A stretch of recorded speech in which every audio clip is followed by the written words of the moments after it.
Here with Maureen O'Connor, who is the retired Chief Justice from the great state of Ohio. Thank you for being with us today. This was your first Principals First conference. Absolutely. What is your impression? I think this is a wonderful gathering of such interesting points of view, groups that I had never heard of before.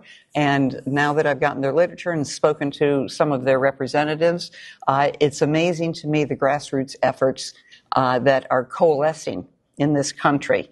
And that gives me hope. You were on a panel discussing the rule of law. It's one of the most hotly contested topics in this administration right now. People here have been excited to hear from people like yourself that are knowledgeable in this topic. The panel was only 30 minutes. People wished it could have gone longer. Is there anything that you wish you could have talked about on stage that you didn't get to? I think the topics that we covered, the rule of law, attacks on the judiciary, the fact that the public needs to be better educated about the role of the judiciary, and the fact that the judiciary has no constituency. They have no political labels. Unfortunately, people attach political labels to them, but that's unfair, and it promotes the idea that they are politicians in robes, which couldn't be further from the truth. One thing that you brought up is there is a frustration that people have a lack of understanding of state courts and the role state courts play. There's one thing that you wish people understood better about the role of the judiciary on the state level. What would that be? I think that it's important to compare the volume of cases, the caseloads.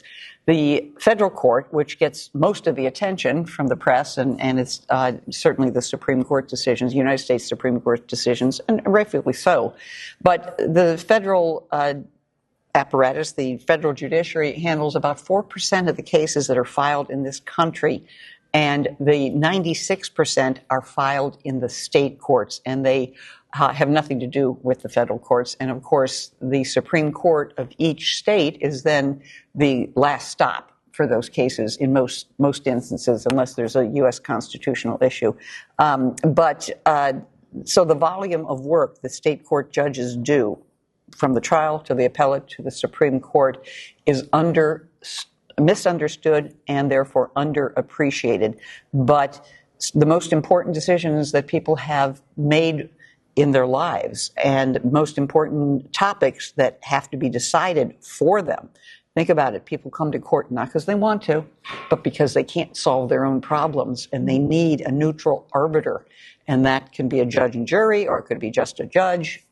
And they are there in court to get a resolution. Use the system, use the institutions that are there to the rule of law to resolve their issues. You are now retired from the bench, but you've had the opportunity to get involved in some pro-democracy initiatives, some volunteer work.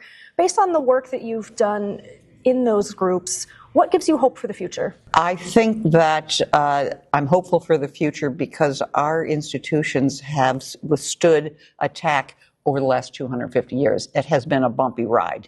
We've had a civil war, for gosh sakes. We've, lost hundreds of thousands of lives in the course of just people disagreeing with one another. We've had institutions of slavery that have been put aside through, obviously, the Civil War and then laws subsequent to that. So for every problem that we come across, there's ways to solve it. And the only thing we've got the institutions to solve it. We need people occupying those seats in those institutions that want to solve the problems and want to do so objectively and not for political purpose.